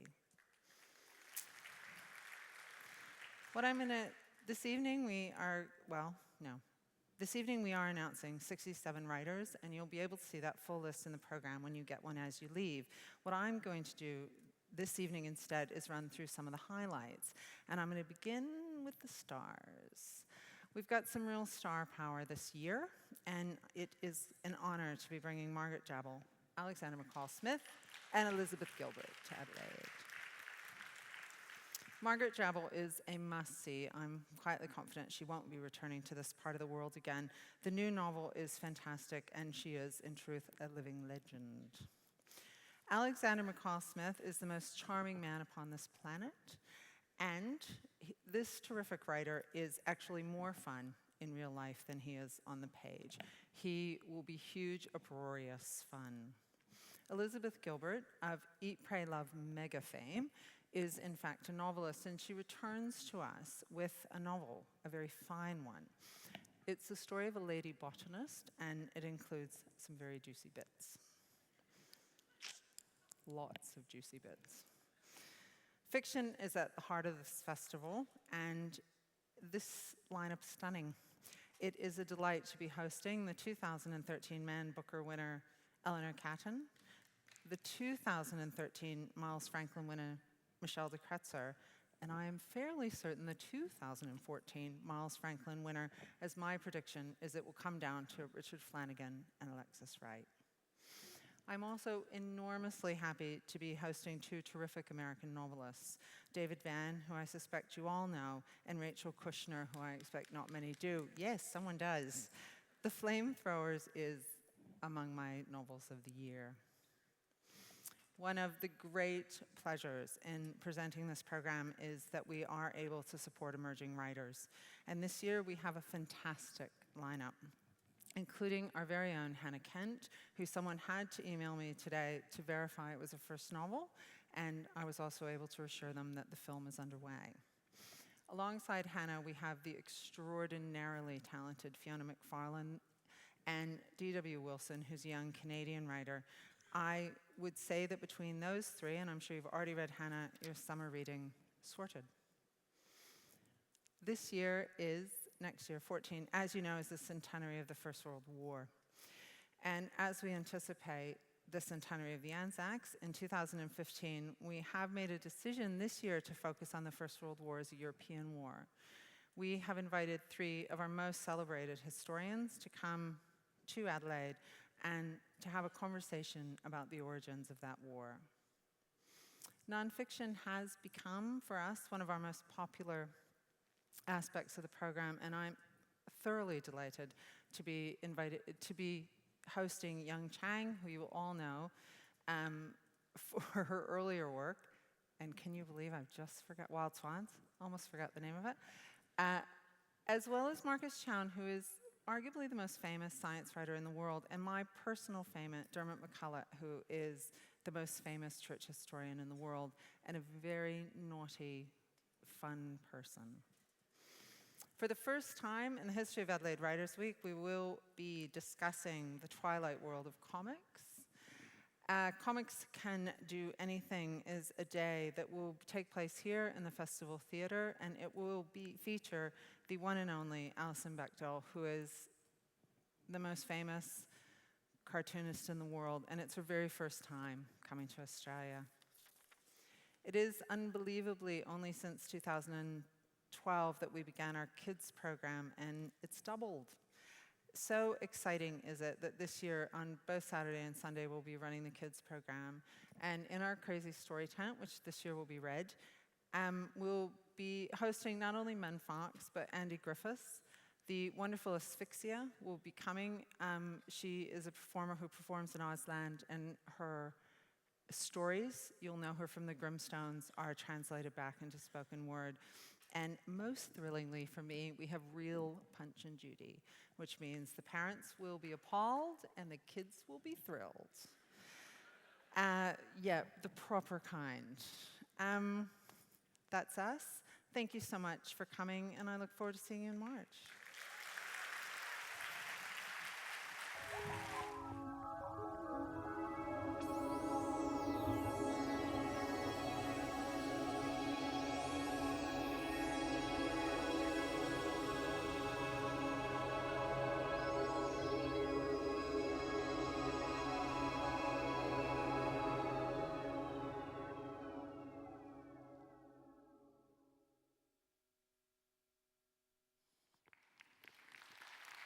Hi. The 2014 Adelaide International is an exhibition that's called Worlds in Collision. And it's going to be showing work and projects by 9 international artists whose work operates at a place where one world sort of ends and another begins. Now, this may be something a bit literal, where we leave the atmosphere and venture out into space, or it might be a bit more of an abstract boundary where one understanding of the world ends and we move into an alternative reality. Now, as a recent career retrospective that Tate Britain has just proven, Susan Hiller has long explored areas of human experience that lie just beyond established models. And for this work, which is the first new work that she's made since then, she has been assembling an archive of people's near-death experiences. Tales of people leaving their bodies, traveling outwards, bright lights, white lights, you know the works. And these are expressed in this extraordinary luminous installation called Channels, using a bank of over 120 analog TV sets.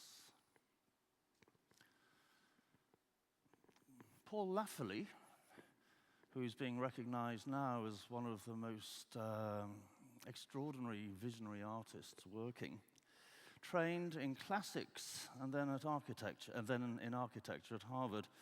And he left that, worked for an architectural practice in New York, where he actually got to work on some of the early designs for the World Trade Center.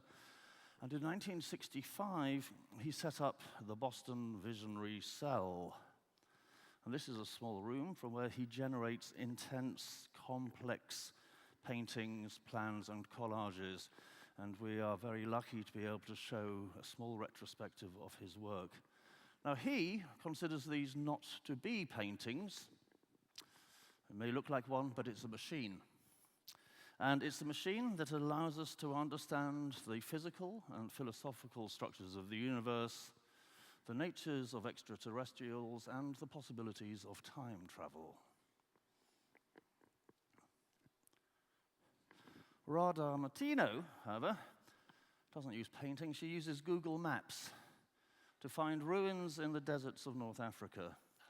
And these are, in fact, the abandoned sets from Star Wars movies. And she documents the remains of intergalactic civilizations from the future. Now, to the people who live there, this is just more stuff that a rich country's left behind in a poor country. To others, it's the remains of Luke Walker's childhood farm. And to a few fervent fans, they're almost like holy sites, as they've been raising money to return them to their former glory. Since 2009, Arthur Zhemiewski has been wandering around the globe recording political rallies and demonstrations. Now, each gathering with their banners and loud hailers is about something specific: a nationalism, ethnic identity, an ideology, and anger. But when experienced together across 34 screens in his installation Democracies, they suggest sort of wider ruptures and cracks where something energetic and perhaps dark might be coming through. The very wonderful Fred Tomaselli makes intense, detailed, layered works that, despite what you see here, quite often feature birds and canoes, because he's very fond of birds and canoes. He also works with patterns and plants. And they suggest gateways into intense psychedelic universes. And in this way, his paintings link to the sort of theological, mystical, and occult traditions and to the sort of psychedelic cosmonauts who in the 60s were exploring new ways into the far out. Talking of which, Benedict Drew moves into the digital as much as the chemical, and he combines Tumblr with lumps of clay, wooden constructions, images, and music. And we walk through these spaces that are going doof, doof, doof. They're energized by pulsing sound and light, and they seem to sort of suggest an endless leakage between the new digital universes and the lumpy world of flesh in which we still move. Twice a month since September, a small package arrives at the Adelaide Festival Centre. Not the Adelaide Festival Centre, at the Adelaide Festival office. And it's dropped off, papers are signed, and then it's picked up again. And this small box contains Second Moon by Katie Paterson. That little lump you see there is a small lump of lunar meteorite. It's come from the surface of the moon, and she's placed it in orbit around the Earth for a year. And she's using commercial air freight companies. So this moon travels at a lower height than the other moon, 30,000 feet roughly, when cruising, as opposed to the 34,000 kilometers that the second moon does, but it does get to travel twice as fast.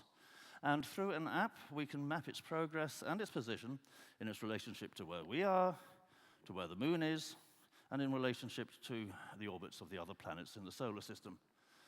And it's also probably the first attempted space program that the Adelaide Festival's been directly involved in. The Lebanese Rocket Society documents the space exploration program that took place in the Lebanon in the 60s and 70s, and a bunch of professors and academics and scientists got together. So the work talks about the dreams of progress, ideas of the modern, and about a time when launching a rocket in the Lebanon had a slightly different meaning and loading than it does today. And when we look at their material that they've brought together, we can never quite tell if this is actually a world of fact or a world of fiction. And as usual, attached to all this is Adelaide's Artist Week, which will explore ideas and themes in the visual arts program generally. Now, a central element in this will be the Radical Enlightenment Project, which has been specially curated by the uber-cool curator and writer Lars Bang-Larsen. But another highlight will be a presentation by the West Coast guru and author of Technosis, Myth, Magic, and Mysticism in the Age of Information, the visionary writer Eric Davis. So I hope you find something to enjoy.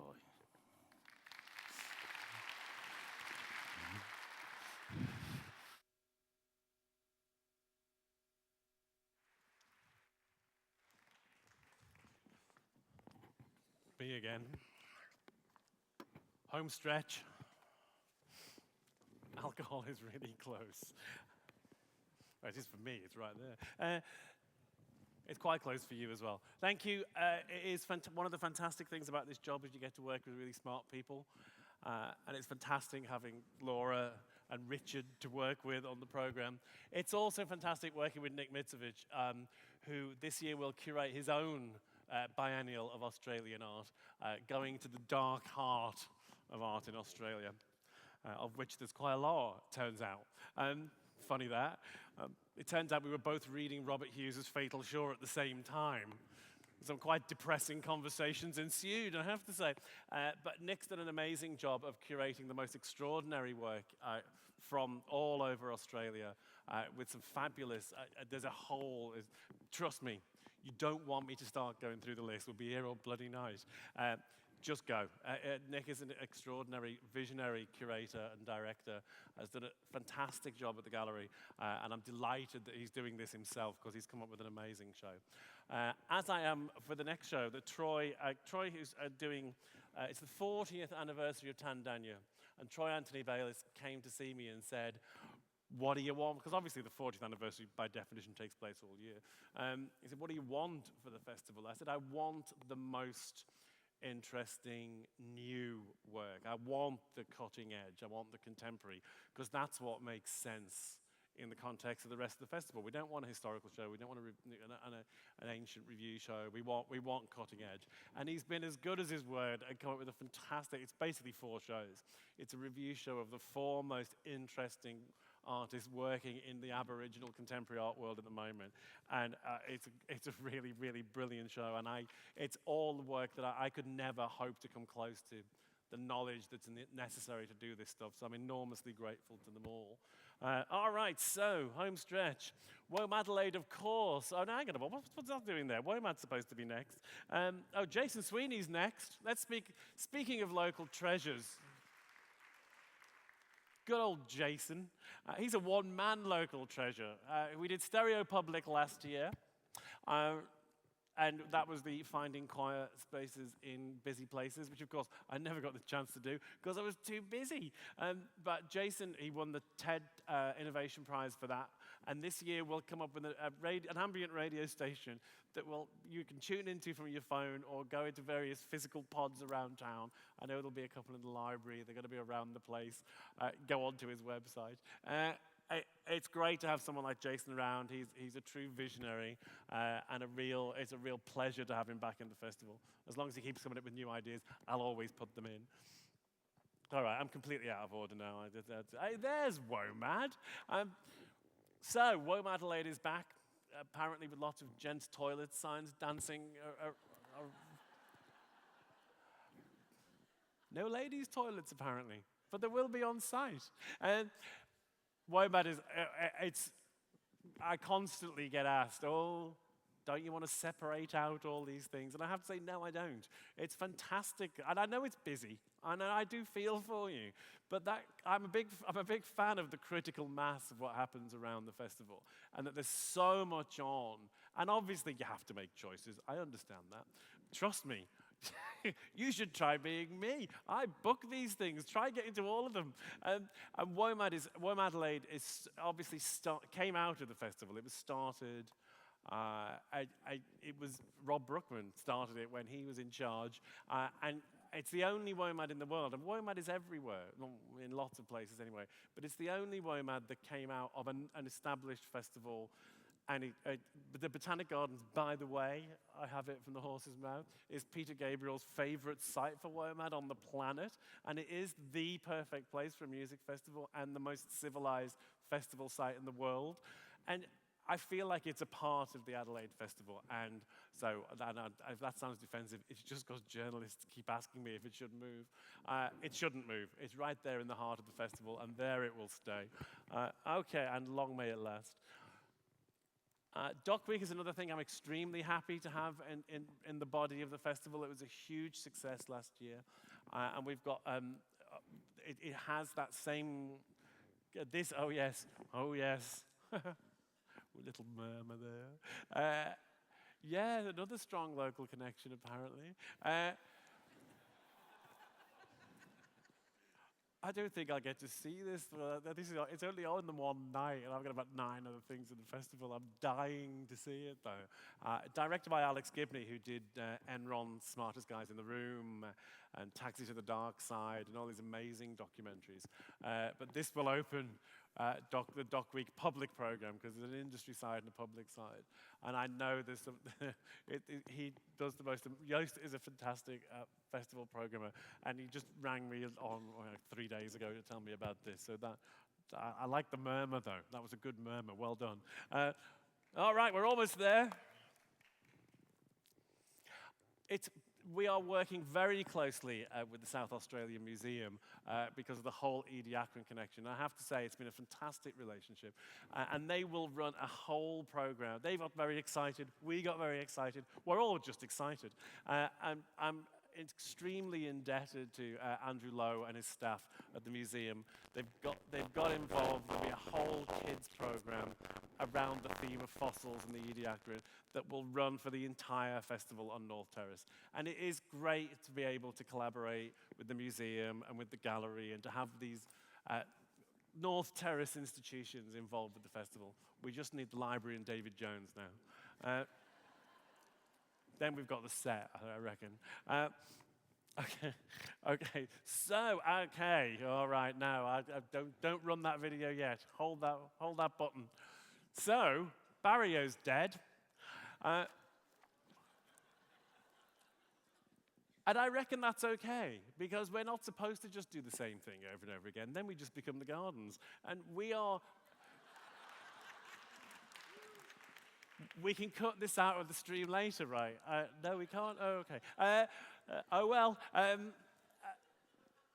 The festival's supposed to be about changing things up, and we are in the luxury position of being able to go, let's do something different. And so this year, now you can press play.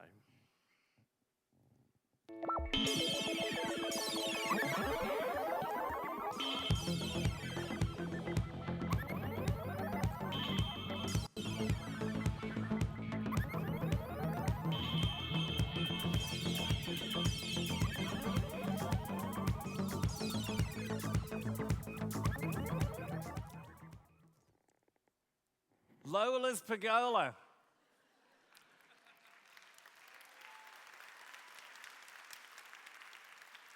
And that's Lola as in the Kinks, not Lola as in Barry Manilow. I want to make that absolutely clear from the offset. And I want to make it clear how hard it is as an English person to say pergola, because it's pergola where I come from. Hey, down on the riverside, on the 2006 Persian Garden site, it's all about South Australia. We're plugging into the zeitgeist. It's all about the produce. You'll be able to eat there from 6 o'clock, pre-show dining with, it's Duncan Velchamot. I think I got that right. Bistro Dom just got the best chef in South Australia last night. How of the moment are we? The whole thing is about being able to experience what's going on. It's the riverfront. It's winemakers. It's produce. It's so much what's going on at the moment. Lola's, because the general feedback was Barrio was fantastic, but a bit blokey. We went down the other way. There is no Lola. Just think Kinks, not Barry Manilow. It's still a club as well. You'll still be able to dance your bum off. We'll have a full program of DJs that will be announced later. That's looking quite tasty, I have to say. Oh, excuse me. So that's the club, and that's the festival.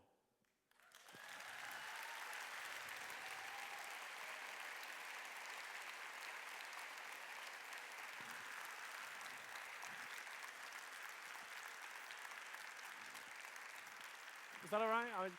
Is that all right? The one thing about this town is you don't have to say, is that all right? I know you're going to tell me. You'll stop me in the street. You'll stop me at the airport. You'll stop me at the bank. You'll stop me if I'm queuing up in the off-license, which is great, actually. It was a bit scary at first because it doesn't happen in other places where people come up to you and go, oh, about your festival. It's good, though. Keep doing it because apparently if you don't like it, you don't talk to me. So keep talking to me. Because I went back and asked in the office, what happens if they don't like your festival? No, they just ignore you. It's like, oh, shit. I hope I don't get ignored this year. All right, housekeeping. I thank you all for coming. I'm delighted now that it's public and I won't make any mistakes by telling anyone about it. So it's great that it's out in the world. I really, really want to thank the staff at the Fezzi Centre, the festival, I do take ownership, the fabulous production team, Taryn's Angels, here and for the festival. We have the best staff on the planet here. They really are awesome. Here are one of the things marketing told me to remember. It's the last 2 days of the early bird discount. Apparently, if you buy 2 tickets for Roman Tragedies, it's effectively free to become a friend. What's better than free? Bass is open. You can now be the first people to buy your tickets. I suggest if you don't buy a ticket for the Black Armband tonight, tomorrow could be too late. Can I also, while we're on the subject, just thank the Black Armband for being here.